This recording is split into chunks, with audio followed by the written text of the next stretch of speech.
Hello friends, welcome to Life Prep. In today's video, we are going to see microsporogenesis. आज का अपना topic है microsporogenesis. उसके साथ साथ हम लोग पॉलन ग्रेन से एसोसिएटेड चीजें भी देखने वाले हैं कि फॉर्मेशन ऑफ 3 सेल्ड पॉलन और male gametophyte. At the same time हम लोग पॉलन एलर्जी और पॉलन वायबिलिटी और सप्लीमेंटेशन को भी टच करेंगे। ठीक है, so anyways let's get started. Take out your writing supplement और चलो हम लोग पहले स्टार्ट करते हैं माइक्रोस्पोरोजेनेसिस के आइडिया को। तो माइक्रोस्पोरोजेनेसिस को समझने के लिए आई am not starting with definition, I am first starting with idea, basic idea, concept को समझते हैं। ठीक है, सो अगर आपको कोई पूछे कि ये क्या है तो आप जानते हो मेल फर्टाइल लीफ है, इसको स्टेमन बोलते हैं। ठीक है, सो ये जो स्ट्रक्चर है इसको हम लोग क्या बोलते हैं बेटा? इसको हम लोग बोलते हैं स्टेमन। ठीक है, थोड़ा सा टेक्निकल लैंग्वेज में इसको क्या बोलते हैं? माइक्रोस्पोरोफिल। ठीक है, तो सबको ये मालूम होना चाहिए कि ये स्ट्रक्चर क्या है, स्टेमन। स्टेमन को माइक्रो क्यों बोलते हैं? क्योंकि ये मेल है। ठीक है, और इसको स्पोरोफिल क्यों बोलते हैं? क्योंकि ये फर्टाइल लीफ है। कैसी लीफ है? फर्टाइल लीफ है। सो इसके लिए टेक्निकल वर्ड क्या हो गया? Microsporophyll, otherwise called male fertile leaf. ठीक है, अच्छा, स्टेमन की कलेक्शन को या स्टेमन के वॉल के लिए वर्ड यूज होता है एंड्रोशियम और उसका सिंबल क्या होता है? ए। ठीक है, सो याद रखना कि फ्लावर के अंदर ये जो स्ट्रक्चर है इसको हम लोग क्या बोलते हैं? स्टेमन। अगर ये कलेक्शन में है मतलब एक से ज्यादा है तो उस पूरी वॉल को क्या बोलते हैं? Androecium. So stamen is the microsporophyll, stamen is the male fertile leaf, stamen के अंदर पॉलन ग्रेन बनेगा एंथर में। सो स्टेमन कलेक्शन को क्या बोलते हैं? एंड्रोशियम। मेंबर, एक मेंबर को क्या बोलते हैं? स्टेमन। पूरी वॉल को क्या बोलते हैं? एंड्रोशियम। Very simple. अब स्टेमन के अंदर दो पार्ट होते हैं। सो पहला पार्ट जो ये है, जो लॉन्ग है, ये वाला जो पार्ट है इसको हम लोग क्या बोलते हैं? फिलामेंट। क्या बोलते हैं? फिलामेंट। ठीक है, फिलामेंट देखो यहां से शुरू होता है यहां खत्म होता है। ठीक है, तो फिलामेंट का प्रॉक्सिमल एंड ये हो गया। ठीक है, फिलामेंट का प्रॉक्सिमल एंड, और ये प्रॉक्सिमल एंड फिलामेंट का जनरली किससे जुड़ा रहता है? थैलेमस से जुड़ा रहता है। इसका मतलब स्टेमन कहां से निकलता है? फ्लावर के बेस से, जिसको हम लोग थैलेमस बोलते हैं। ठीक है, सो मैं फिर से बोल रहा हूं कि स्टेमन ये कहीं हवा में तो नहीं उड़ रहा है, ये जो स्टेमन है ये कहीं ना कहीं फ्लावर में जुड़ा है। तो ये स्टेमन फ्लावर में कहां जुड़ेगा? प्रॉक्सिमल पार्ट जो है फिलामेंट का वो अटैच होगा फ्लावर के थैलेमस से, या फिर ऐसे बोलो फ्लावर के रिसेप्टिकल से। कभी कभी कुछ प्लांट्स में ऐसा होता है कि स्टेमन जो है वो एडेशन शो करता है पेटल्स के साथ, उसको बोलते हैं एपीपेटालस स्टेमन, जैसे कि सोलेनेसी। सोलेनेसी में जो स्टेमन है ये थैलेमस से नहीं जुड़ेगा, बल्कि इसका फिलामेंट का प्रॉक्सिमल एंड पेटल से जुड़ जाएगा। लिलियसी में टेपल से जुड़ जाएगा, उसको बोलते हैं एपीफिलस स्टेमन। सो अदरवाइज नॉर्मल स्टेमन में फिलामेंट का प्रॉक्सिमल एंड किससे जुड़ा रहता है? थैलेमस से जुड़ा रहता है। ठीक है, नाउ अगर ये प्रॉक्सिमल एंड है फिलामेंट का, तो फिलामेंट का ये वाला पार्ट, ये वाला कौन सा एंड हुआ? डिस्टल एंड, मतलब far and. Distal end of filament is attached to anther and proximal end of filament is attached to thalamus, as simple as that. अब ये जो पार्ट है इसको हम लोग क्या बोलते हैं? एंथर। तो याद रखना स्टेमन का पहला पार्ट क्या है? फिलामेंट, जो कि एंथर को थैलेमस से जोड़ता है। और स्टेमन का दूसरा पार्ट क्या है? एंथर। एंथर फर्टाइल है क्योंकि एंथर के अंदर पॉलन ग्रेन बनेगा, एज विल सी इट। ठीक है, सो एंथर को क्लियरली आप देखो तो ऊपर से देखने पे क्या लगता है? बाइलोब्ड स्ट्रक्चर है। So anther is present. अब अलग अलग फ्लावर्स में, अलग अलग स्पीशीज में एंथर का सेक्शन अलग अलग होता है। एनसीईआरटी ने बोला कि अगर आप एंथर को कट करके देखोगे तो किसी फ्लावर में वो एक शेप का दिखेगा, किसी दूसरे फ्लावर में वो दूसरे शेप का दिखेगा, which means the size, the arrangement and the nature of anther is different in different species. ठीक है, एनीवेज एंथर को समझना है तो एंथर को कट करके तो देखना पड़ेगा। सो एंथर को कट कैसे करते हैं? उसका सेक्शन लेते हैं। ठीक है, सेक्शन लेने से पहले मैं बता दूं कि जो लॉन्गर एक्सिस है वो लेंथ है, जो शॉर्टर एक्सिस है विड्थ है। तो आप समझ सकते हो कि ये जो है ये एंथर की विड्थ है और ये जो है ये एंथर का लेंथ है। लॉन्गर एक्सिस को लेंथ बोलते हैं, शॉर्टर एक्सिस को विड्थ बोलते हैं। सो लॉन्गिट्यूडनल सेक्शन नहीं लेंगे, लेंथ वाइज नहीं देखेंगे, कैसे देखेंगे? विड्थ वाइज कट करेंगे। और एक चीज और नोटिस करो बेटा कि ये विड्थ है, इसको ऊपर से कट कर रहे, नीचे से कट कर रहे या बीच से कट कर रहे? बीच से कट कर रहे। सो एंथर का हम लोग कौन सा सेक्शन देखने वाले हैं? ये वाला सेक्शन, जिसको आप बोल सकते हो मीडियल, मतलब बीच का, ऊपर नीचे बराबर है, तो मीडियल ट्रांसवर्स सेक्शन। तो एंथर का हम लोग क्या पढ़ेंगे? Medial transverse section, medial transverse section मतलब बीच का ट्रांसवर्स सेक्शन। इसको आप क्रॉस सेक्शन भी बोल सकते हो। क्या बोल सकते हो? Cross section. मैं आगे बढ़ने से पहले एक बार फिर से बोल दे रहा हूं कि वैसे तो एंथर के बहुत सारे क्रॉस सेक्शन होंगे, ये भी क्रॉस सेक्शन है, ये भी क्रॉस सेक्शन है, ये भी क्रॉस सेक्शन है, लेकिन बीच में एक स्पेशल क्रॉस सेक्शन होगा जिसको क्या बोलेंगे? मीडियल ट्रांसवर्स सेक्शन, और let us call it medial cross section. तो एक बार फिर से, दिस स्ट्रक्चर इज स्टेमन और माइक्रोस्पोरोफिल। इसके कलेक्शन को क्या बोलते हैं? एंड्रोशियम। Everybody knows it. ठीक है, इसका दो पार्ट है। लॉन्ग सिलेंडर पार्ट क्या है? इसको हम लोग क्या बोलते हैं? इस फिलामेंट को क्या नाम है? फिलामेंट। और ये इसका स्टॉक है। अगर आप बोलना चाहो कि फिलामेंट को डिस्क्राइब करना है तो फिलामेंट क्या है? Filament is nothing but filament is stock. ठीक है, जो कि एंथर को थैलेमस से जोड़ता है। फिलामेंट का प्रॉक्सिमल पार्ट किससे जुड़ा है? Thalamus of flower, but in some species it might be attached to petals और टेपल्स। नाउ फिलामेंट का डिस्टल एंड किससे जुड़ा है? एंथर से जुड़ा है। एंथर को आप बोल सकते हो कि एंथर जो है बाइलोब्ड स्ट्रक्चर है, और एंथर एंड पे है ना। देखो ये स्टार्टिंग पार्ट है स्टेमन का जो फ्लावर से जुड़ा है, और ये एंड है ना, तो आप बोल सकते हो कि एंथर इज टर्मिनल। टर्मिनल मतलब एंड पे पाया जाता है क्या? Anther. Anther is in position, in terms of position anther is terminal part. और टर्मिनल पार्ट को पढ़ने के लिए हम लोग इसका क्रॉस सेक्शन पढ़ते हैं, लॉन्गिट्यूडनल सेक्शन नहीं पढ़ते हैं। कौन सा क्रॉस सेक्शन पढ़ते हैं वो भी बता दिया, मीडियल क्रॉस सेक्शन पढ़ते हैं, मतलब बीच वाला क्रॉस सेक्शन पढ़ते हैं। सो बीच वाला क्रॉस सेक्शन बनाएंगे तो ऐसा अपीयरेंस आ जाएगा। ऑब्वियसली ये फिलामेंट है और ये एंथर है। ठीक है, सो क्लियरली जैसे ही क्रॉस सेक्शन लिया तो सबसे पहले क्या देखने के लिए मिलेगा? सबसे पहले ये देखने के लिए मिलेगा कि anther by nature is tetragonal structure. इसके चार कॉर्नर्स दिख रहे हैं। सो क्रॉस सेक्शन में एंथर कैसा दिखता है? क्रॉस सेक्शन में एंथर दिखता है tetragonal structure. As you can see, इसके चार कॉर्नर्स दिख रहे हैं ना, क्लियरली चार कॉर्नर्स दिख रहे हैं ना। ठीक है, सो इसके कितने कॉर्नर्स दिख रहे हैं? चार कॉर्नर्स। इसलिए एंथर कैसा दिखता है? Tetragonal structure. कब? क्रॉस सेक्शन में।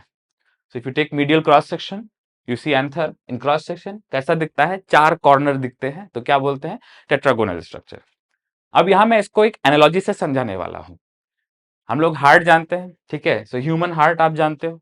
So if I just do a rough sketch, तो ह्यूमन हार्ट में आप देखते हो अपर चैम्बर्स पाए जाते हैं, और ह्यूमन हार्ट में आप जानते हो लोअर चैम्बर्स पाए जाते हैं। This is a very rough sketch. आप सबको मालूम है कि हार्ट में लेफ्ट हार्ट और राइट हार्ट आपस में मिलता नहीं है। इस वाले का, ये जो राइट हार्ट है इसका काम क्या है? लंग को सप्लाई करना ब्लड, और ये जो लेफ्ट हार्ट है इसका काम क्या है? बॉडी को सप्लाई करना ब्लड। ओके, आपको मालूम है कि ऑरिकल्स के बीच में क्या पाया जाता है? Inter auricular septum. और वेंट्रिकल्स के बीच में क्या पाया जाता है? Inter ventricular system. ठीक है, सेप्टम। तो ये जो हार्ट है इसमें क्लियरली दो लोब हो गई ना। तो हार्ट में आप बोल सकते हो ये वाला कौन सा हार्ट है? For example this one is the right heart. ये ब्लड को रिसीव करता है वेना केवा से, और फिर राइट वेंट्रिकल पंप करता है लंग में ऑक्सीजनेशन के लिए। सिमिलरली ये क्या है? This is the left heart. ये लंग से रिसीव करता है ब्लड को, और ये जो है पूरे बॉडी में सिस्टमिक सर्कुलेशन में पंप करता है, इसको बोलते हैं लेफ्ट हार्ट। ठीक है, सो ब्लड का जो फ्लो है वो कैसा होता है? बॉडी से ब्लड आया, फिर कहां गया? वेंट्रिकल में गया, राइट वेंट्रिकल में, उसके बाद वहां से कहां गया? लंग को गया। ठीक है, बॉडी से आया और लंग को गया। ठीक है, नेक्स्ट इस वाले केस में क्या है? इस वाले केस में लंग से आया, राइट लेफ्ट एट्रिया में लंग से आया, उसके बाद लेफ्ट वेंट्रिकल से कहां गया? बॉडी को गया। गया कि नहीं गया? मैं ये क्यों बता रहा हूं? मैं ये बता रहा हूं जस्ट टू एम्फेसाइज कि हार्ट के अंदर अंदर राइट हार्ट और लेफ्ट हार्ट में ब्लड फ्लो नहीं करता है। तो आप ऐसा बोल सकते हो कि हार्ट का ये लोब अलग है और हार्ट का ये लोब अलग है। सो क्लियरली ह्यूमन हार्ट में भी कितना लोब हो गया? दो लोब हो गया। ये लोब आपस में कभी बात नहीं करते, रेदर इनका लंग और बॉडी के थ्रू कम्युनिकेशन है, लेकिन कभी भी राइट हार्ट से लेफ्ट हार्ट में डायरेक्टली ब्लड नहीं जाता। सो आप बोल सकते हो कि ये जो हार्ट का एक लोब है, let us call it right lobe. ये हार्ट का दो लोब है, let us call it left lobe. Similarly यहां पे भी दो लोब आपको देखने के लिए मिलता है। ठीक है, एक लोब हो जाएगा जिसको हम लोग बोल सकते हैं फॉर एग्जाम्पल लेफ्ट लोब। ठीक है, या फिर lobe one, I am not writing left और right, does not make any sense, ठीक है। और ये वाला लोब कौन सा लोब हो जाएगा, लोब 2। सो हार्ट में कितना लोब है, 2, वैसे ही यहां पे भी कितना लोब है, 2। अब इसको समझाने के लिए let me try to intelligently hide it. एक लोब को हटा करके मैं दिखाना चाहूंगा कि कैसा स्ट्रक्चर अपना दिखेगा अगर एक लोब को हटा के बनाओ तो ऐसा, ठीक है। इस वाले को मैं हटा दे रहा हूं, अभी समझ में आया। ये हार्ट की क्या है, एक लोब है, and you can play peekaboo with this. ये दूसरी लोब है और ये पहली लोब है। So I have created a black hole on my screen, ठीक है। तो ये हार्ट की एक लोब है, इन द सेंस एंथर की एक लोब है, और ये एंथर की दूसरी लोब है। इनको दो लोब के पार्ट में क्यों डिवाइड किया है, क्योंकि इधर जो होगा उसका इधर वाले से कोई रिश्ता नहीं है। मतलब ये वाली जो लोब है ये कभी इधर वाली लोब के साथ कांटेक्ट में नहीं आएगी, आई मीन कम्युनिकेट नहीं करेगी। लेकिन याद रखो जैसे हार्ट में होता है ना कि ये वाला जो अपर चैम्बर है ऑरिकल और ये वाला जो लोअर चैम्बर है वेंट्रिकल, ये दोनों आपस में कम्युनिकेट करते हैं, मतलब इधर से इधर ब्लड जाता है। सो आप बोल सकते हो कि लोब दो है मगर हर लोब के अंदर दो चैम्बर्स हैं। अरे इस वाली लोब के अंदर भी दो चैम्बर है ना, ये वाली जो लोब है इसमें भी दो चैम्बर है, यहाँ पे भी दो चैम्बर है। वैसे ही आप एंथर में भी बोल सकते हो कि दो लोब है और हर लोब में दो चैम्बर है। इस केस में इसको थीका बोलते हैं, चैम्बर नहीं बोलते हैं, क्या बोलते हैं, थीका बोलते हैं, ठीक है। सो ये क्या हो गया, एक थीका, और ये क्या हो गया, दूसरा थीका। सो क्लियरली ये क्या है, थीका 1 ऑफ लोब 1, ठीक है। और ये क्या है, theca 2 of lobe 2, theca 2 of lobe 2, theca 1 of lobe 1 और थीका 2 ऑफ लोब 2। मैं एक बार फिर से बता दे रहा हूं, आपको कंफ्यूजन ना, इसलिए मैं फिर से बता दे रहा हूं कि इसको दो लोब में क्यों डिवाइड किया है, क्योंकि इधर का लोब और इधर का लोब कभी भी आपस में फ्यूज नहीं होंगे। लेकिन मैच्योर एंथर में ये जो थीका वाला पार्ट है ना, ये थीका वाला पार्ट बाद में क्या हो जाता है, फ्यूज हो जाता है, एक हो जाता है। क्या लोब इधर वाला क्या इससे फ्यूज होता है क्या, नहीं, ठीक है। इधर वाला इससे फ्यूज नहीं होता है, इसलिए ये लोब अलग है और ये लोब अलग है, इसमें कभी भी बीच में फ्यूजन नहीं होगा। लेकिन जो एक लोब के अंदर दो थीका है, वो लोब नहीं, वो थीका है, और वो थीका आपस में बाद में जाके फ्यूज हो जाएंगे।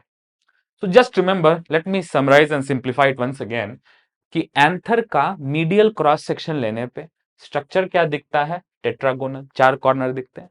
लोब कितनी है, दो। अब इसको लोब क्यों बोला, क्योंकि लोब कभी भी बीच में फ्यूज नहीं होते, मतलब ये लोब कभी भी फ्यूज नहीं होंगे। लेकिन हर लोब के अंदर दो थीका भी है, जैसे हार्ट के एक लोब में दो चैम्बर्स हैं, ऑरिकल एंड वेंट्रिकल, वैसे ही यहाँ पे दो थीका है, और ये जो थीका है ये बाद में फ्यूज हो जाते हैं। देखो अगर मैं राइट वाले साइड में यंग कंडीशन बनाऊं तो यंग में थीका अलग अलग है और बाद में थीका फ्यूज हो जाते हैं। इसका मतलब ये क्या है, यंग है, और ये क्या है, ओल्ड है। ये भी गेम हम लोग खेल लेते हैं कि ये क्या है, राइट साइड वाला मैंने यंग बना दिया और लेफ्ट साइड वाला मैंने ओल्ड बना दिया। सो क्लियरली आपको एक पार्ट दिखना चाहिए कि यंग एंथर में और ओल्ड एंथर में थीके का अंतर है। यंग एंथर में थीका अलग अलग है और मैच्योर एंथर में, ओल्ड एंथर में थीका फ्यूज हो गया, लेकिन लोब फ्यूज नहीं हुआ, ठीक है। सो आप याद रखो, कोई पूछे कि एंथर में लोब कितना है तो आप क्या बोलोगे, दो लोब है, तो एंथर कैसा हो गया, बाई लोब्ड। और अगर कोई पूछे कि एंथर के अंदर थीका कितना है तो याद रखो हर लोब में दो थीका है, तो हम लोग बोलते हैं डाइथीकस, डाइथीकस। तो सबसे कॉमन तरह का जो एंथर की कंडीशन है वो ये है कि दो थीका है हर लोब में और टोटल लोब कितनी है, दो, तो हम लोग बोलते हैं बाई लोब्ड डाइथीकस, ठीक है।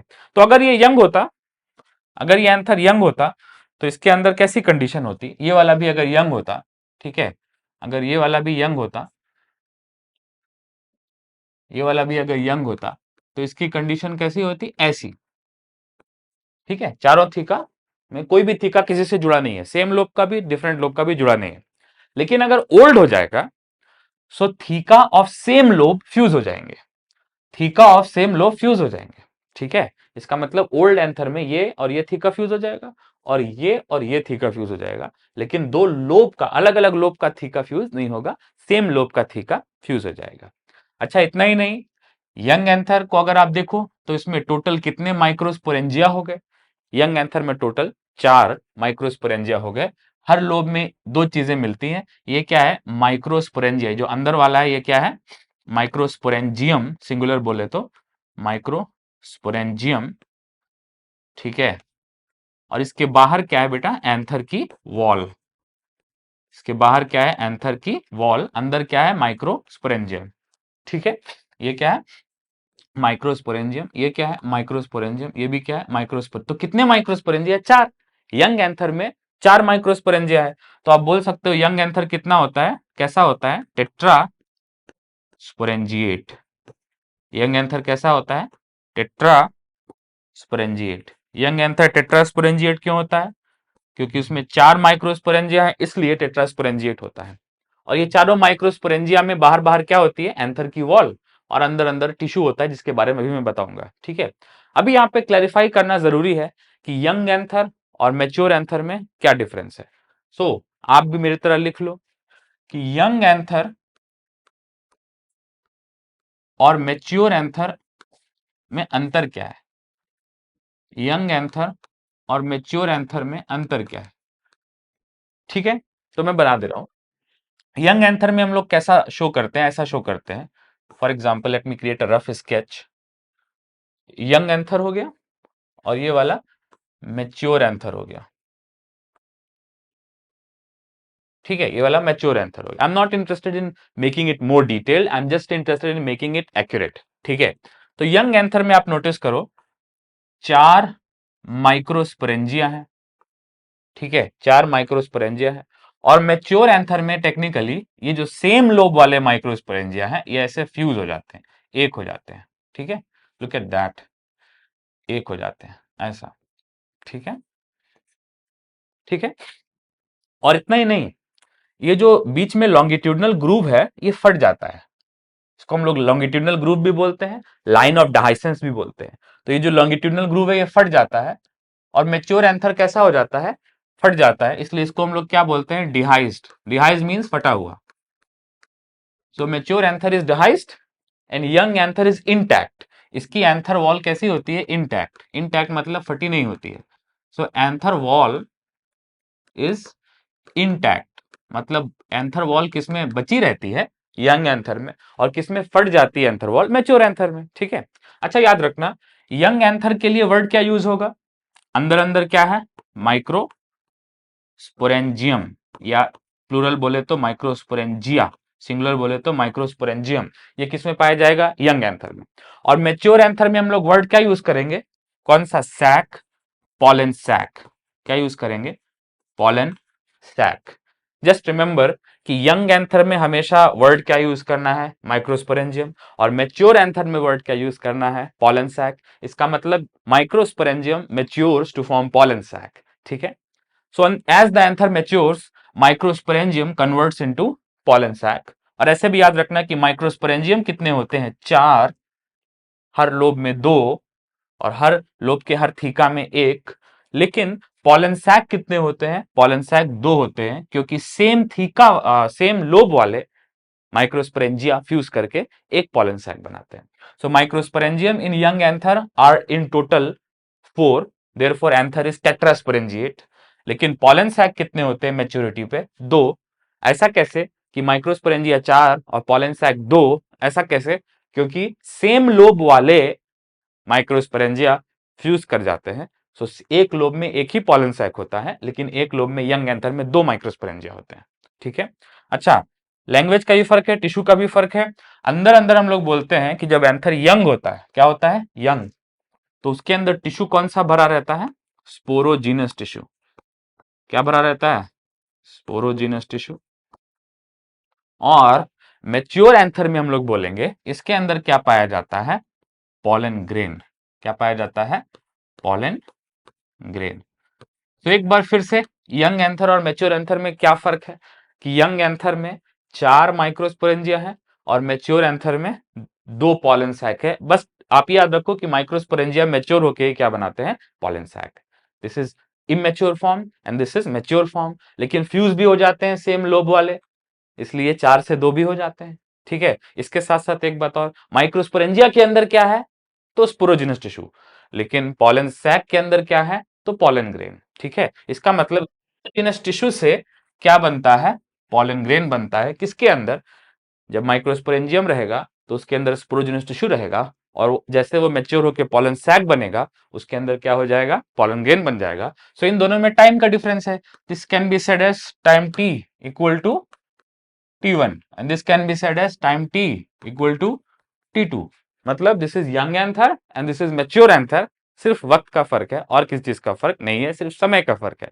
So young anther has 4 microsporangia each of which contain sporogenous tissue and mature anther contains 2 pollen sac and each pollen sac contains lots of pollen grains। ठीक है, और पॉलन ग्रेन बनता किससे, sporogenous tissue से। Sporogenous tissue के sales कैसे होते, compactly arrange होते। कैसे होते बेटा, कॉम्पैक्टली अरेंज, मतलब टाइटली पैक होते हैं, इनके बीच में स्पेसेस नहीं पाए जाते, एज यू कैन सी ऐसा टाइटली पैक होते। ठीक है, सो कॉम्पैक्टली अरेंज होते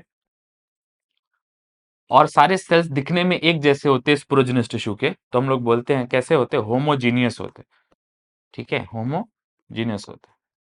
तो दो चीजें जो आप बता सकते हो स्पोरोजेनस टिश्यू के बारे में, वो क्या है कि इसके सेल्स सब एक जैसे होते, होमोजीनियस, और इसके बीच में कोई स्पेस नहीं होता, कॉम्पैक्टली अरेंज। एक बात और आप लिख सकते हो कि ये फर्टाइल है। स्पोरोजेनस टिश्यू क्या है, फर्टाइल है, क्योंकि आगे चल के एक गैमीट बनाएगा। लेकिन जो बाहर की जो एंथर वॉल है ये स्टेराइल है। ठीक है, ये गैमीट नहीं बनाएगी। सो आप बोल सकते हो कि ये स्टेराइल है।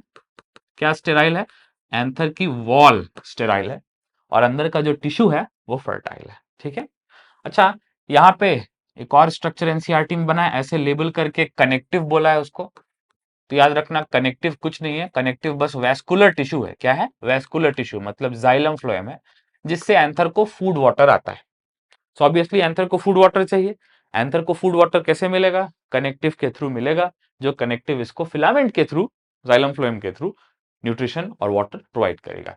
ठीक है, सो एक बार फिर से, यंग एंथर के क्रॉस सेक्शन में 4 माइक्रोस्पोरेंजिया हैं जिनके अंदर स्पोरोजेनस टिश्यू है, और मैच्योर एंथर के क्रॉस सेक्शन में 2 पॉलन सैक है जनरली, जिसके अंदर पॉलन ग्रेन है, और यही स्पोरोजेनस टिश्यू पॉलन ग्रेन बनाता है। पहले स्पोरोजेनस टिश्यू सेल में कन्वर्ट होता है, जिसको बोलते हैं पॉलन मदर सेल। ये पॉइंट बहुत ध्यान से सुनना, स्पोरोजेनस टिश्यू पहले क्या बनाता है, कौन सा सेल, पॉलन मदर सेल। फिर पॉलन मदर सेल मियोसिस करके क्या बनाता है, पॉलन ग्रेन। लेकिन याद रखो शुरुआत कहां से होती है, स्पोरोजेनस टिश्यू से ही होती है। इसका मतलब पॉलन ग्रेन कहां बनता है, माइक्रोस्पोरेंजिया के अंदर बनता है। लेकिन जब वो बन जाता है तो माइक्रोस्पोरेंजिया को हम लोग क्या बोलते हैं, पॉलन सैक। एक चीज बतानी बाकी है, अगर कोई पूछे कि ठीक है चलो मान लिया ये एक लोब है, लेकिन एक लोब में 2 थीका क्यों है, तो उसका कारण है कि यहाँ पे एक ग्रूव रन करता है। क्या ग्रूव, एक गड्ढा रन करता है। अरे देखो ना, 2 लोब, ये एक ही लोब है, लेकिन इसके अंदर 2 थीका क्यों है, क्योंकि बीच में गड्ढा है ना, बीच में पार्टीशन है ना। सो इस ग्रूव को हम लोग बोलते हैं लॉन्गिट्यूडनल ग्रूव। क्या बोलते हैं, लॉन्गिट्यूडनल ग्रूव। और याद रखना बेटा कि अगर सवाल आता है, अगर असर्शन आता है कि each lobe is divided into 2 theca, तो उसका कारण क्या होगा कि लोब में बीच में से क्या जाता है, लॉन्गिट्यूडनल ग्रूव, जो एक लोब को 2 थीका में डिवाइड कर देता है। सो एक लोब के अंदर 2 थीका होने का कारण क्या है यंग एंथर में, वो कारण ये है कि there is a longitudinal groove running between the lobe dividing it into 2 thecae. ठीक है, अच्छा जैसा कि आप देख ही रहे हो कि एंथर इलोंगेटेड स्ट्रक्चर है। एंथर कैसा स्ट्रक्चर है, इलोंगेटेड। तो इसके अंदर जो कुछ भी है वो सब कुछ इलोंगेटेड होगा ना। इसका मतलब ये जो माइक्रोस्पोरेंजिया ये भी लॉन्गिट्यूडनली रन करेंगे। अरे ये सब भी ऐसे होंगे ना, लॉन्गिट्यूडनल होंगे ना। समझ पा रहे, नहीं समझ पा रहे। और ये जो ग्रूव है ये भी कैसा होगा, लेंथ वाइज ऐसे रन करेगा ना। So the important thing to learn about anther is anther is elongated. और एंथर अगर इलोंगेटेड है तो उसके अंदर जो कुछ भी है, एंथर वॉल भी इलोंगेटेड है, माइक्रोस्पोरेंजिया भी इलोंगेटेड है, पॉलन सैक भी इलोंगेटेड है। सो अंदर ही अंदर सब कुछ क्या है, इलोंगेटेड है, और ये लॉन्गिट्यूडनल ग्रूव है। अगर आप ध्यान से देखो तो एनसीईआरटी ने एक और बात लिखी है। वो बात क्या लिखी है कि ये जो लॉन्गिट्यूडनल ग्रूव है यही बाद में चल के क्या बन जाता है, लाइन ऑफ डाइसेंस। क्या बन जाता है, लाइन ऑफ डाइसेंस। लाइन ऑफ डाइसेंस मतलब यहीं से फटेगा, इसी लोकेशन पे फटेगा। और अब देखो लाइन ऑफ डाइसेंस पे एंथर क्या हो गया है, रप्चर हो गया है। क्या हो गया है, रप्चर हो गया है। So line of dehiscence is nothing but that same location of longitudinal groove जहां पे मैच्योर एंथर रप्चर हो जाता है। ठीक है, सो बाय डिजाइन ऐसा है कि बाद में ये दोनों फ्यूज हो जाएंगे, ठीक है, और ये जो लाइन ऑफ डाइसेंस है यहीं से फट जाएगा, तो आप समझ सकते हैं फ्यूज होके फट के ऐसे निकल गए, दैट्स इट। ये यंग एंथर है और ये मैच्योर एंथर है। याद रखना पॉलन ग्रेन बनते कैसे हैं, अंदर अंदर, अरे माइक्रोस्पोरेंजिया के अंदर बने ना। सो पॉलन ग्रेन बनते कैसे हैं, एंडोजीनसली, लेकिन बनने के बाद क्या अंदर ही रहते हैं या डिस्पर्स हो जाते हैं। सो याद रखना पॉलन ग्रेन बनते कैसे हैं, अंदर अंदर, एंडोजीनसली। किस चीज के अंदर बनते हैं बेटा, माइक्रोस्पोरेंजियम के अंदर बनते हैं, एंडोजीनसली, अंदर अंदर बने, अरे सैक के अंदर बने ना। सो पॉलन ग्रेन कैसे बने, एंडोजीनसली, लेकिन क्या वहीं रुकते हैं, क्या रिटेन होते हैं या फिर डिस्पर्स हो जाते हैं। तो याद रखना दे गेट डिस्पर्स्ड, मतलब वो निकल जाते हैं बाहर, बाद में निकल जाते हैं। अब मेरा एक सवाल यह है कि पॉलन ग्रेन एक क्यों नहीं बन रहा है, पॉलन ग्रेन थाउजेंड्स के नंबर में क्यों बन रहा है। तो उसका कारण यह है कि पॉलन ग्रेन को निकल जाना है खोजने के लिए, पॉलन ग्रेन को फीमेल को खोजने के लिए निकल जाना है। So because pollen grains are explorer, therefore वो कम क्वांटिटी में बनेंगे या ज्यादा क्वांटिटी में बनेंगे, ज्यादा क्वांटिटी में बनेंगे। So because pollen grains have explorer nature कि उनको फीमेल गैमेटोफाइट को सर्च करना है, इसलिए pollen grains are produced in large numbers. So you can say assertion pollen grains inside each microsporangium is produced in large number. और कारण क्या है उसका, क्योंकि पॉलन ग्रेन को बेसिकली एक्सप्लोरर है, they have to reach out, they have to get dispersed and then they have to search for the female gametophyte containing egg। ठीक है, सो पॉलन ग्रेन को स्टिग्मा को खोजने के लिए निकल जाना है, इसलिए पॉलन ग्रेन लार्ज नंबर में है। पॉलन ग्रेन अंदर क्यों बन रहे हैं, क्योंकि स्पोरोजिनस टिश्यू एंथर वॉल के अंदर है। अगर स्पोरोजिनस टिश्यू बाहर होता तो पॉलन ग्रेन बाहर बनते। ठीक है, so assertion pollen grains are produced endogenously, reason sporogenous tissue lies inside the anther wall. ठीक है, तो ऐसे करके बहुत से आ सकते हैं। ठीक है, नाउ ये मैं सब समझा चुका हूं, अब बात करते हैं थोड़ा एंथर वॉल की।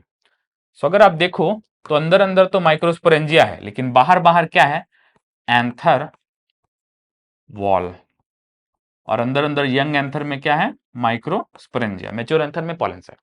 Now anther wall, anther wall कितनी लेयर की है, एंथर वॉल कितने लेयर की है, तो याद रखना 4 लेयर्स की है।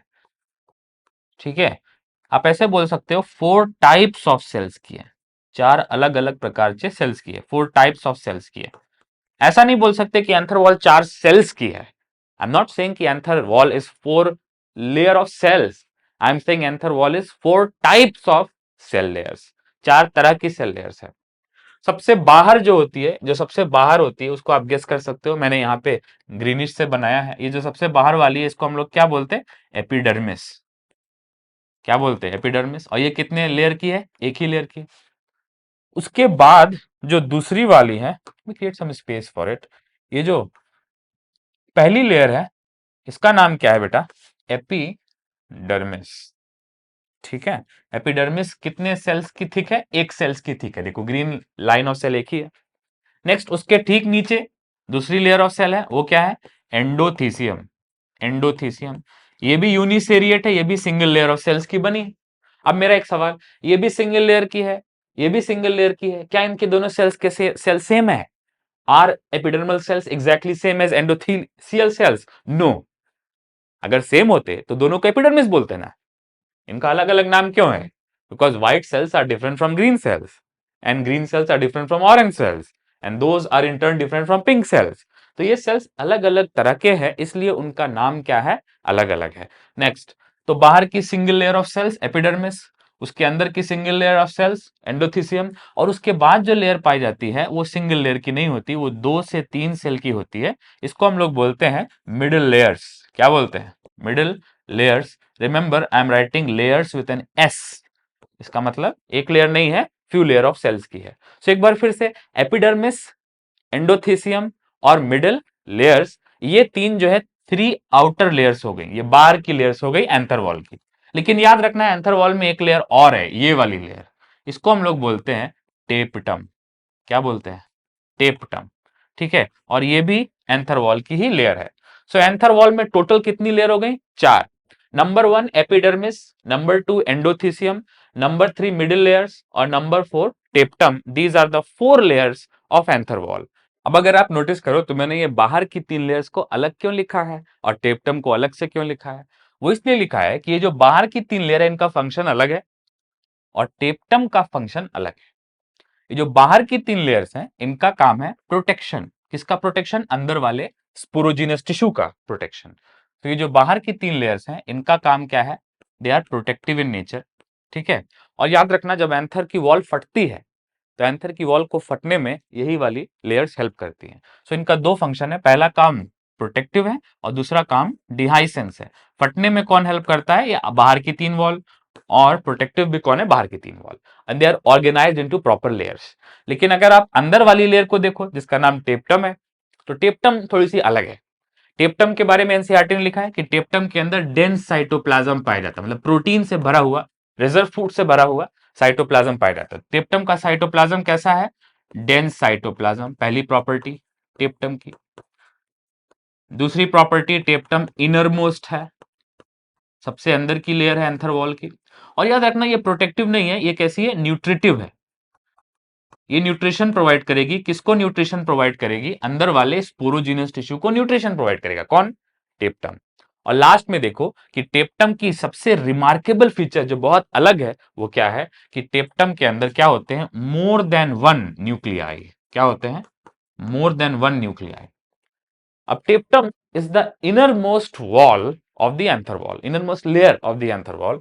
और उसको मैंने पिंक से बनाया है। Tapetum cells have dense cytoplasm. इसका मतलब उनके सेल्स में प्रोटीन और रिजर्व फूड भरा हुआ है। टेप्टम is the inner most of course. और टेप्टम बाकी से क्यों अलग है? क्योंकि टेप्टम का काम प्रोटेक्शन नहीं है, टेप्टम का काम न्यूट्रिशन है। ठीक है। चलो, इतना ही नहीं, टेप्टम के बारे में और भी 1-2 बातें हैं, वो जो इंपॉर्टेंट है। एनसीईआरटी ने बोला कि टेप्टम के सेल्स में एक से ज्यादा न्यूक्लियस है। अब एक से ज्यादा तो 2 भी होता है, 4 भी होता है, 6 भी होता है। याद रखना, टेप्टम के सेल्स में 2 न्यूक्लियस भी होता है, कुछ कुछ में 4 भी होता है, 8 तक भी पाया गया है। लेकिन सबसे कॉमन कंडीशन कौन सी है? 2 न्यूक्लियस वाली। ठीक है। सो कॉमनली अगर बोलना है तो कॉमनली कितना होता है? कॉमनली आप याद रखो, मैं लिख दे रहा हूं। कॉमनली कितना होता है? नंबर ऑफ न्यूक्लियस कितना होता है? 2 होता है। ठीक है। इसका मतलब बाई न्यूक्लिएट। ठीक है। अब सवाल यह है, वाई नहीं, हाउ। आखिर कैसे बाई न्यूक्लिएट कंडीशन बन गई? How tapetum cells becomes binucleate. Why नहीं पूछ रहा हूं, हाउ पूछ रहा हूं। कैसे बाई न्यूक्लिएट बन गए? How teptal cells have become binucleate. How teptal cells become binucleate? Tapetal cells binucleate कैसे बन गए? ठीक है। सो टेप्टल सेल्स के बाइन्यूक्लिएट बनने का जो मैकेनिज्म है वो ये है कि पहले टेप्टल सेल्स यूनिन्यूक्लिएट रहेंगे और उसके बाद इसमें अंदर ही अंदर होगा फ्री न्यूक्लियर डिवीजन, एंडोमाइटोसिस। क्या होगा? Free nuclear division, एंडोमाइटोसिस। और इससे जो टेप्टल के सेल्स हैं, इनमें एक से बढ़ के 2 न्यूक्लियस हो जाएंगे। कभी कभी 2 से 4 भी हो जाते, 2 से 6 भी हो जाते, 8 भी हो जाते। लेकिन अंदर ही अंदर न्यूक्लियस डिवाइड करेगा, लेकिन सेल डिवाइड नहीं करेगा। सो जस्ट टू आंसर कि how tapetal cells become binucleate, एक से 2 न्यूक्लियस कैसे हो गया, तो उसका कारण यह है कि एंडोमाइटोसिस, या फिर आप बोलो फ्री न्यूक्लियर डिवीजन। जब फ्री न्यूक्लियर डिवीजन होगा तो जो यूनिन्यूक्लिएट सेल्स हैं, यूनिन्यूक्लिएट सेल्स, यूनिन्यूक्लिएट सेल्स, ये कन्वर्ट हो जाएंगे किसमें? बाई न्यूक्लिएट सेल्स में। और आगे चल के और भी ज्यादा न्यूक्लियस हो सकते हैं। सो अगर असर्शन हो कि टेप्टल सेल्स गेट बाई न्यूक्लिएट, तो उसका रीजन क्या है? कि उसके अंदर अंदर क्या होता है? फ्री न्यूक्लियर डिवीजन और एंडोमाइटोसिस। ये वाई आंसर नहीं है, लेकिन हाउ आंसर है। How tapetal cells become binucleate, और उसका कारण क्या है? कि uninucleate cells undergo free nuclear division to produce binucleate cells. ठीक है। अच्छा, अगर आप यंग एंथर को देखो तो इसमें सब कुछ डिप्लॉयड है। इसका मतलब ये सारी लेयर्स डिप्लॉयड है। ऑब्वियसली टेप्टम के अंदर 2 न्यूक्लियस है तो स्पेशल है, लेकिन बाकी सारी लेयर्स डिप्लॉयड है। अब इसका कारण क्या है? क्योंकि अभी मियोसिस हुआ नहीं है। याद रखना, हैप्लॉयड सेल कब बनता है? मियोसिस के बाद। और अगर मियोसिस हुआ नहीं है तो सब कुछ क्या होगा? डिप्लॉयड। इसका मतलब epidermis diploid, endothecium diploid, middle layers diploid, tapetum cells का जो न्यूक्लियस है वो भी डिप्लॉयड, और इसके अंदर जो स्पोरोजेनस टिश्यू है वो भी diploid. All the layers are diploid. कारण क्या है? क्योंकि अभी मियोसिस हुआ नहीं है। जब मियोसिस हो जाएगा तो सेल डिप्लॉयड से हैप्लॉयड हो जाएंगे। सो अब आ गए हम लोग माइक्रोस्पोरोजेनेसिस पे। याद रखना, जो हम लोग बोलते आ रहे थे कि अंदर अंदर कॉम्पैक्टली अरेंज होमोजीनियस सेल्स होते हैं, उनको हम लोग बोलते हैं स्पोरोजीनस सेल्स। अभी मैंने आपको बता दिया कि स्पोरोजीनस सेल्स आर डिप्लॉयड। क्यों? क्योंकि अभी मियोसिस हुआ नहीं है। अब जब स्पोरोजीनस सेल मियोसिस के लिए कमिट कर लेता है कि मैं मियोसिस करने वाला हूं, एंथर के अंदर, माइक्रोस्पोरेंजिया के अंदर जो स्पोरोजीनस सेल है, जब वो कमिट कर लेता है कि मैं मियोसिस करने वाला हूं, तब उसको हम लोग बोलते हैं पीएमसी या फिर पॉलन मदर सेल। क्या बोलते हैं? Pollen mother cell. Pollen mother cell या फिर पीएमसी भी क्या होगा? बाय नेचर डिप्लॉयड होगा, क्योंकि वो स्पोरोजीनस सेल से बना है और अभी उसमें मियोसिस हुआ नहीं है, लेकिन होने वाला है। याद रखो, पीएमसी में मियोसिस होगा, इसलिए पीएमसी को हम लोग क्या बोलते हैं? मियोसाइट। क्या बोलते हैं? मियोसाइट। पीएमसी को मियोसाइट क्यों बोलते हैं? क्योंकि उसमें मियोसिस होने वाला है, कमिटेड फॉर मियोसिस। मियोसिस किस में हो रहा है? आंसर क्या दोगे? मेल के केस में मियोसिस पॉलन मदर सेल में हो रहा है, which is diploid and act as meiocyte. Meiocyte उस सेल को बोलते हैं जिसमें मियोसिस हो रहा है। ठीक है, सो अब यहां पे देखो क्या होगा? मियोसिस। ठीक है, याद है मियोसिस में दो डिवीजन होते हैं। पहले मियोसिस 1, तो 1 से 2 सेल बनेंगे, और फिर मियोसिस 2, तो 2 से 4 सेल बनेंगे। सो अल्टीमेटली मियोसिस होने पे एक पॉलन मदर सेल से 4 सेल बनेंगे और ये चारों जुड़े रहेंगे।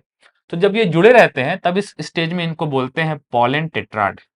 क्या बोलते हैं? Pollen tetrad. तो आप ऐसे बोल सकते हो, पॉलन मदर सेल में जब मियोसिस होता है तो पॉलन टेट्राड बनता है। एक लैंग्वेज और है, पॉलन टेट्राड का एक नाम और है माइक्रोस्पोर टेट्राड। Microspore tetrad. और इस लैंग्वेज के हिसाब से अगर चले तो इस लैंग्वेज के हिसाब से पॉलन मदर सेल का नाम हो जाएगा microspore mother cell. Microspore mother cell. ठीक है, तो चाहे आप इसको पॉलन मदर सेल बोलो, चाहे आप इसको माइक्रोस्पोर मदर सेल बोलो, अगर आप ये लैंग्वेज को फॉलो कर रहे हो, पॉलन मदर सेल, तो यहां पे जनरली बोलते हैं पॉलन टेट्राड। और अगर आप ये लैंग्वेज फॉलो कर रहे हो माइक्रोस्पोर मदर सेल, तो यहाँ पे हम लोग क्या बोलते हैं? Microspore tetrad. लेकिन जो मियोसिस से 4 सेल बनते हैं, एक सेल से 4 सेल बनते हैं, वो पहले जुड़े रहते हैं। सो ये चारों को मिला करके टेट्राड बोलते हैं। इसका मतलब एक पीएमसी से एक पॉलन टेट्राड बनता है, लेकिन पॉलन टेट्राड में 4 सेल्स अंदर हैं जो जुड़े हुए हैं। सो पीएमसी में मियोसिस से पॉलन टेट्राड बन गया। नोटिस करो, पीएमसी व्हाइट है और पॉलन टेट्राड येलो है।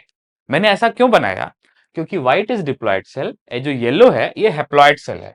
ये कैसा सेल है? येलो वाला सेल कैसा सेल है? Haploid cell. मियोसिस हो गया ना, सो आगे के सारे सेल्स मैंने क्या बनाए हैं? येलो, बिकॉज आगे के सारे सेल क्या है? हैप्लॉयड है।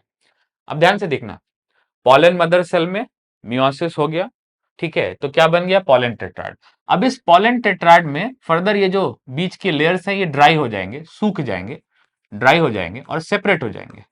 मतलब माइक्रोस्पोर्स जो कि 4 के कलेक्शन में है, वो सेपरेट होके अलग हो जाएंगे। तो अब इस केस में एक को हम लोग क्या बोलते हैं? माइक्रोस्पोर। माइक्रोस्पोर ऑब्वियसली ये हैप्लॉइड होगा, क्योंकि ये सब हैप्लॉइड है, तो ये अलग होने के बाद भी हैप्लॉइड रहेगा। कैसे अलग हो जा रहा है? ड्राई होके सेपरेट हो जा रहा है। ठीक है, सूख के अलग हो जा रहा है। So meiosis in pollen mother cell, or in other words, meiosis in microspore mother cell produces 4 cells in a collection called pollen tetrad or microspore tetrad, which undergoes dehydration and they get separate to form individual microspores। और इस पूरे process को, यहां से PMC से microspore बनने को हम लोग क्या बोलते हैं? माइक्रोस्पोरोजेनेसिस, इन अदर वर्ड्स माइक्रोस्पोर का फॉर्मेशन। ठीक है, सो मैं ये जो ब्लू एरो बना रहा हूं पॉलन मदर सेल से माइक्रोस्पोर का बनना, ये जो मैं ब्लू एरो बना रहा हूं, इस ब्लू एरो को हम लोग क्या बोलते हैं? जो आज का हेडिंग था पहला, माइक्रोस्पोरोजेनेसिस। एक बार फिर से, microsporogenesis is the process of formation of, कहां से कहां तक दिलाएं? Microspore formation from pollen mother cell is called microsporogenesis. बीच में इन्वॉल्विंग क्या होगा? मियोसिस। सो एक बार, आखिरी बार, microsporogenesis is the formation of pollen grain नहीं, microspore from pollen mother cell involving meiosis and dehydration। ठीक है, तो इस प्रोसेस को क्या बोलते हैं? माइक्रोस्पोरोजेनेसिस। अब ये एक माइक्रोस्पोर को मैं यहां ले आया हूं। याद रखना, माइक्रोस्पोर वो सेल है जो आगे चल के मेच्योर होके पॉलन ग्रेन बनाएगा। पॉलन ग्रेन एक सेल नहीं, पॉलन ग्रेन में 2 या 3 सेल हैं, लेकिन पॉलन ग्रेन को बनाने वाला सेल कौन है? Microspore. So if I shift this a little bit up, तो याद रखना जहां पे वो खत्म हुआ था वहां से ये शुरू हो रहा है। ठीक है, तो ये क्या हो गया, ये हो गया बेटा माइक्रोस्पोर, दिस इज माइक्रोस्पोर, ये माइक्रोस्पोर है। और ये सेल हैप्लॉइड है क्योंकि मियोसिस से बना है, अभी भी देखा, येलो मतलब इस डायग्राम में हैप्लॉइड, ठीक है। नाउ अब ये जो माइक्रोस्पोर है ये मियोसिस तो नहीं कर सकता, meiosis only occurs in diploid cell, meiosis does not occur in haploid cell, लेकिन ये माइटोसिस तो कर सकता है। सो अगर ये माइक्रोस्पोर है तो ये पहला माइटोसिस करेगा, क्या करेगा, फर्स्ट माइटोसिस। और याद रखना जो पहला माइटोसिस है ये अनइक्वल साइटोकाइनेसिस वाला होता है। मीनिंग क्या है कि एक छोटा सेल बनाएगा एक बड़ा सेल बनाएगा, अगर साइटोकाइनेसिस इक्वल होता तो दोनों सेल बराबर बनते, लेकिन माइक्रोस्पोर का जो पहला माइटोसिस है वो अनइक्वल है। इसमें आप देखोगे ये क्या हो गया, ये हो गया डिवाइडिंग माइक्रोस्पोर। अगर ये माइक्रोस्पोर है तो ये क्या हो गया, डिवाइडिंग माइक्रोस्पोर। डिवाइडिंग माइक्रोस्पोर में क्या देखने के लिए मिलता है, सिमेट्रिक स्पिंडल या एसिमेट्रिक स्पिंडल, क्या देखने के लिए मिलता है बेटा, एसिमेट्रिक स्पिंडल। और इसकी वजह से साइटोकाइनेसिस अनइक्वल हो जाता है। In other words pollen mother cell ने पहले माइक्रोस्पोर बनाया मियोसिस से, अब ये माइक्रोस्पोर हैप्लॉइड है, अब इसमें माइटोसिस से पॉलन ग्रेन बनेगा। So microspore produces pollen grains by mitosis. Now microspore एक हैप्लॉइड सेल है, पहला उसमें जब माइटोसिस होगा तो देखो ये स्पिंडल बीच में नहीं है, अगर ये स्पिंडल फाइबर्स बीच में होते, यहां पे होते तो बोलते सिमेट्रिक स्पिंडल, लेकिन ये एक साइड पे है, मतलब ये एसिमेट्रिक स्पिंडल है। इसका मतलब इक्वल साइटोकाइनेसिस नहीं होगा, अनइक्वल साइटोकाइनेसिस होगा। माइक्रोस्पोर में एसिमेट्रिक स्पिंडल कब होता है, जब माइक्रोस्पोर डिवाइड करता है। Dividing microspore shows asymmetric spindle, इन other words dividing microspore shows unequal cytokinesis. तो जो पहला डिवीजन है वो अनइक्वल है। अब ऐसा होता है तो एक छोटा सेल बनता है, can you see this one, और एक बड़ा सेल बनता है, और दोनों हैप्लॉइड है क्योंकि माइक्रोस्पोर हैप्लॉइड है तो ये दोनों सेल हैप्लॉइड होंगे। अब ये जो छोटा सेल है इसका नाम है जेनरेटिव सेल, क्या नाम है, जेनरेटिव सेल। जेनरेटिव सेल भी कैसा होगा, हैप्लॉइड, और जेनरेटिव सेल की शेप क्या होगी, स्पिंडल शेप। जेनरेटिव सेल की शेप क्या होगी, स्पिंडल शेप्ड। नेक्स्ट एक बड़ा सेल बनेगा बाहर बाहर, और इस बड़े सेल का नाम है वेजिटेटिव सेल, क्या नाम है, वेजिटेटिव सेल। वेजिटेटिव सेल को हम लोग ट्यूब सेल भी बोलते हैं, क्या बोलते हैं, ट्यूब सेल भी बोलते हैं। ये भी हैप्लॉइड होगा लेकिन ये बहुत बड़ा है as compare to generative cell. दोनों के बीच में थोड़ा बहुत कैलोज लेयर पाई जाती है, क्या पाई जाती है, कैलोज लेयर। कैलोज सेलुलोज से मिलता जुलता एक कंपाउंड है, ठीक है। कैलोज लेयर पाई जाती है किसके बीच में, जनरेटिव सेल और वेजिटेटिव सेल के बीच में। अब इस पॉलन ग्रेन में दो सेल हैं, इसलिए इस पॉलन ग्रेन को आप क्या बोल सकते हो, जिसमें जनरेटिव सेल हो और जिसमें वेजिटेटिव सेल हो, इस पॉलन ग्रेन को आप क्या बोल सकते हो, दो सेल वाला पॉलन ग्रेन या फिर टू सेल्ड पॉलन ग्रेन। दो सेल वाला पॉलन ग्रेन कौन है, जिसमें दो सेल हो, एक छोटा स्पिंडल शेप जनरेटिव सेल और एक बड़ा वेजिटेटिव सेल। वेजिटेटिव सेल की कुछ क्वालिटीज मैं बताने जा रहा हूं। वेजिटेटिव सेल की पहली क्वालिटी इसका न्यूक्लियस है, एन फॉर न्यूक्लियस। इसका न्यूक्लियस कैसा है, बड़ा है, लार्ज। और इसका न्यूक्लियस कैसा है, इरेगुलर है, बड़ा है और शेप में कैसा है, इरेगुलर है। इसको हम लोग बोलते हैं न्यूक्लियस ऑफ वेजिटेटिव सेल। अब क्योंकि वेजिटेटिव सेल को ट्यूब सेल बोलते हैं तो इसके न्यूक्लियस को ट्यूब न्यूक्लियस भी बोल देते हैं। सो ट्यूब न्यूक्लियस और nucleus of vegetative cell is large and it is irregular. इसके अंदर क्या पाए जाते हैं, फूड रिजर्व, क्या पाए जाते हैं, फूड रिजर्व पाया जाता है वैक्यूल्स के फॉर्म में, किसके फॉर्म में, वैक्यूल्स के फॉर्म में। क्योंकि आगे चल के पॉलन ग्रेन डिस्पर्स हो जाएगा तो अगर वो प्लांट को छोड़ रहा है तो अपना लंच बॉक्स लेके जाता है, अगर पॉलन ग्रेन्स निकल रहा है प्लांट को छोड़ के तो अपना फूड लेके जाता है। नेक्स्ट नोटिस करना कि ये जो येलो लाइन है अंदर वाली, ये वाली circle, this is basically cell membrane of vegetative cell. Interestingly generative cell vegetative cell के अंदर है, generative cell is present inside cytoplasm of vegetative cell. अभी हम लोग को याद करना है जनरेटिव सेल वेजिटेटिव सेल के अंदर कब गया, कैसे गया, क्यों गया, ये इंपॉर्टेंट नहीं है। The only thing that we should remember is generative cell is inside cytoplasm of vegetative cell. इसका मतलब यहां पे कुछ तो स्पेशल है। टू सेल पॉलन में जनरेटिव सेल और वेजिटेटिव सेल का रिलेशन ऐसा है कि the smaller spindle shape generative cell floats in the cytoplasm of larger vegetative cell which has irregularly shaped nucleus and lots of reserve food, लेकिन उन दोनों के बीच में कैलोज लेयर होती है। नेक्स्ट उसके बाद देखो तो दो लेयर का पॉलन वॉल है। Don't confuse pollen wall with anther wall. Anther wall तो epidermis, endothecium, middle layer, tapetum को बोलते हैं, लेकिन पॉलन वॉल हम लोग बोलते हैं पॉलन ग्रेन के बाहर की वॉल को। पॉलन ग्रेन में 2 लेयर की वॉल होती है। पहली वाली जो मैंने ब्लू से बनाई है, ये जो ब्लू वाली मैंने बनाई है इसको हम लोग बोलते हैं इंटाइन, ये अंदर की वॉल है। इंटाइन को क्या बोला एनसीईआरटी ने? इंटाइन पतली होती है, थिन होती है, और इंटाइन कैसी होती है? कंटिन्यूअस होती है। तो इंटाइन कैसी हो गई? Thin and continuous. और किसकी बनी होती है? Cellulose plus pectin, cellulose plus pectin. अब देखो सेल्यूलोज आपको याद रहेगा, पेक्टिन में कंफ्यूज हो जाओगे। सेल्यूलोज प्लस पेक्टोज दे देगा, सेल्यूलोज प्लस पेक्टिक एसिड दे देगा, सेल्यूलोज प्लस पेक्टिनेट दे देगा, लेकिन याद क्या रखना है? Cellulose plus pectin. Intine is thin and continuous, मतलब हर तरफ बराबर है और पतली है, और इंटाइन सेल्यूलोज और पेक्टिन की बनी हुई है। ठीक है, नेक्स्ट ये जो बाहर की लेयर है इसको हम लोग बोलते हैं एक्साइन। क्या बोलते हैं? एक्साइन। और एक्साइन के बारे में याद रखो कि एक्साइन थिन एंड कंटिन्यूअस नहीं है, एक्साइन हार्ड है, हार्ड।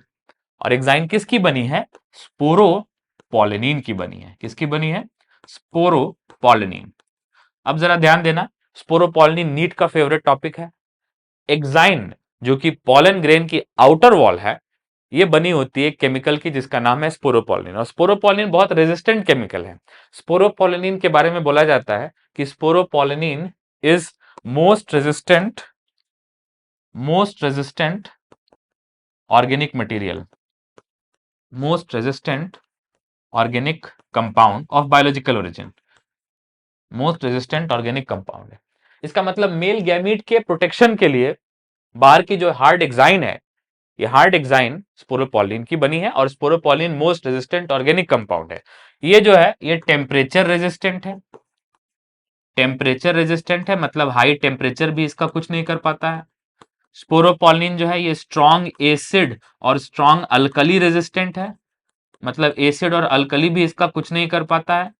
और स्पोरोपोलिन जो है इसके बारे में एक बात और लिख सकते हैं कि स्पोरोपोलिन इनडिस्ट्रक्टेबल है। कैसा है? इनडिस्ट्रक्टेबल है।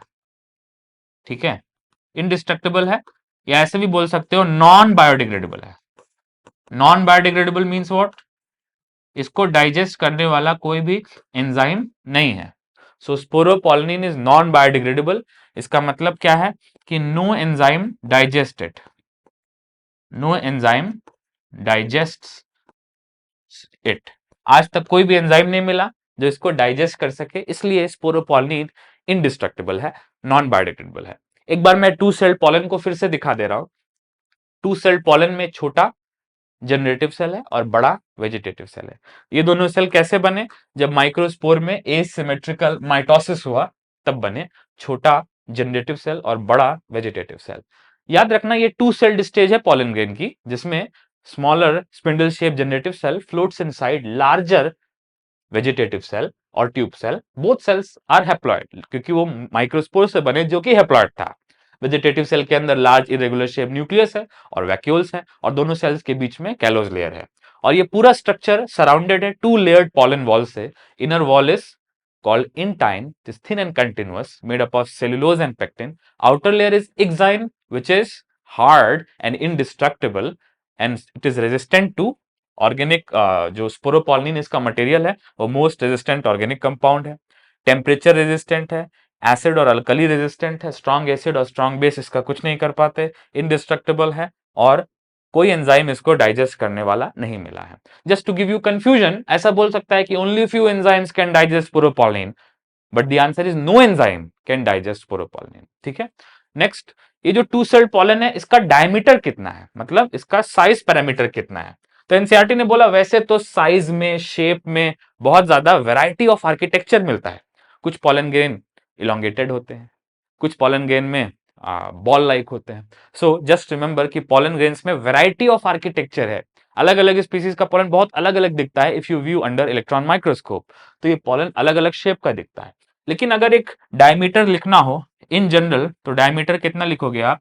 25 से 50 माइक्रोमीटर का होता है। और याद रखो पॉलन ग्रेन एक सेल नहीं है, पॉलन ग्रेन 2 और 3 सेल का बना है। तो ये जो 2 सेल्ड स्ट्रक्चर है ये कुछ स्पीसीज में एंथर से ये निकल जाता है। याद है एंथर के अंदर पॉलन ग्रेन बनता ना, सो अंदर अंदर यहाँ पे पॉलन ग्रेन बनेगा, और जब ये फटेगा तो sporogenous tissue pollen mother cell meiosis करके टेट्राड बनाएगा, फिर वो टेट्राड ड्राई होके सेपरेट होगा, फिर उसके अंदर फिर से माइटोसिस होगा, तो बनेगा टू सेल पॉलन, और जनरली टू सेल पॉलन ही निकलता है। इसका मतलब जब ये टू सेल वाला पॉलन बन जाता है, सो टू सेल वाला पॉलन रिलीज हो जाता है। सो आप याद क्या रखोगे, आप ऐसे याद रख सकते हो कि मोर देन 60% में कौन से सेल पे निकलता है, टू सेल्ड स्टेज पे पॉलन ग्रेन निकल जाता है, ठीक है। लेकिन कभी कभी ऐसा होता है कि ये जो जनरेटिव सेल है ये फिर से माइटोसिस कर लेगा, और नोटिस करो जब ये जनरेटिव सेल फिर से माइटोसिस करेगा तो जनरेटिव सेल के माइटोसिस से क्या बनेंगे, दो मेल गैमीट्स बनेंगे। एक मेल गैमीट बनेगा या दो मेल गैमीट बनेगा, दो मेल गैमीट। बेटा आप सब जानते हो दो मेल गैमीट क्यों बन रहा है, क्योंकि एंजियोस्पर्म में डबल फर्टिलाइजेशन है, इसलिए एक नहीं दो मेल गैमीट बन रहा है। ये आगे के लेक्चर्स में आएगा कि दो मेल गैमीट इसलिए बन रहा है क्योंकि एंजियोस्पर्म में सिंगल फर्टिलाइजेशन नहीं है, डबल फर्टिलाइजेशन है। I hope that make sense, लेकिन ये आगे का टॉपिक है, कोई बात नहीं। जनरेटिव सेल में क्या हुआ, सेकेंड माइटोसिस। पहला माइटोसिस किस में हुआ, देखो ना, पहला माइटोसिस हुआ माइक्रोस्पोर में, ये अनइक्वल साइटोकाइनेसिस का था, और दूसरा माइटोसिस हुआ जनरेटिव सेल में, ये वाला इक्वल माइटोसिस है, मतलब दोनों मेल गैमेट बराबर बनते हैं। तो पहला माइटोसिस अनइक्वल माइटोसिस है और दूसरा माइटोसिस इक्वल माइटोसिस है। Unequal mitosis in microspore results in formation of smaller generative and larger vegetative cell, but equal mitosis in generative cell results in formation of two equally sized male gametes, both of them will fertilize parts of embryo sac, and उससे क्या बनेगा, zygote और endosperm. तो ये आगे का topic है double fertilisation. लेकिन याद रखो जनरेटिव सेल सेकेंड माइटोसिस करेगा, और ये सेकेंड माइटोसिस इक्वल नेचर का होगा, और ये सेकेंड माइटोसिस होने के बाद जो बनेगा वो बनेगा दो मेल गैमीट, और ये दो मेल गैमीट जब बन जाते हैं तो इस सेल में क्या क्या, इस स्टेज में क्या क्या पाया जा रहा है, दो मेल गैमीट पाया जा रहा है और वेजिटेटिव सेल पाया जा रहा है। तो जनरेटिव सेल में माइटोसिस हुआ, वेजिटेटिव सेल में तो नहीं हुआ ना, इसका मतलब दो से तीन सेल वाली स्टेज आ गई। ये तीन सेल वाली स्टेज को हम लोग बोलते हैं थ्री सेल्ड पॉलन ग्रेन। क्या बोलते हैं, थ्री सेल्ड पॉलन। ये जो तीन सेल वाला पॉलन ग्रेन है, ये तीन सेल वाला पॉलन ग्रेन के पास मेल गैमीट है, इसलिए इसको हम लोग बोल सकते हैं technically male gametophyte, male gametophyte. मेरा आप सबसे एक सवाल, मेल गैमीटोफाइट कौन है, सिंपल, जिसके पास मेल गैमीट है वो मेल गैमीटोफाइट है। क्या male gamete two cell pollen के पास है, नहीं। क्या male gamete three cell pollen के पास है, yes, therefore three cell pollen और mature pollen is male gametophyte. लेकिन याद रखो जब एंथर से निकलता है सो मेजॉरिटी में इस स्टेज पे निकलता है, लेकिन लेस देन 40% स्पीशीज में कौन सी स्टेज पे निकलता है, थ्री सेल्ड स्टेज पे निकलता है, ठीक है। सो एंथर से निकलते वक्त पॉलन ग्रेन कौन सी स्टेज पे निकलता है, टू सेल्ड स्टेज पे, मेजॉरिटी ऑफ एंजियोस्पर्म में टू सेल्ड स्टेज पे निकलता है, मतलब मेल गैमेटोफाइट नहीं निकलता है, इमेच्योर मेल गैमेटोफाइट निकलता है। लेकिन 40% के आसपास की स्पीशीज में मैच्योर मेल गैमेटोफाइट मतलब थ्री सेल्ड पॉलन ग्रेन निकलता है। लेकिन याद रखना कि स्टिग्मा पे लैंड करते वक्त सारे फ्लावरिंग प्लांट का पॉलन ऑलमोस्ट थ्री सेल्ड हो ही जाता है। इसका मतलब टू सेल्ड पॉलन किसी काम का नहीं है, काम का कौन है, थ्री सेल्ड पॉलन।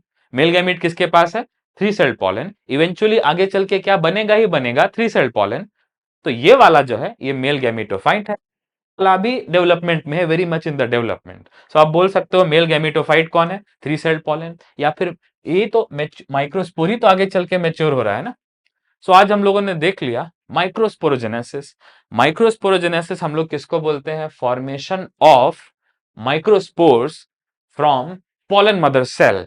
याद रखना स्पोरोजीनस से पोलन ग्रेन बनने को माइक्रोस्पोरोजेनेसिस नहीं बोलते। माइक्रोस्पोरोजेनेसिस की बाउंड्री क्या है, microsporogenesis starts with PMC and ends at microspore. The process of formation of microspores from pollen mother cell involving meiosis is called microsporogenesis.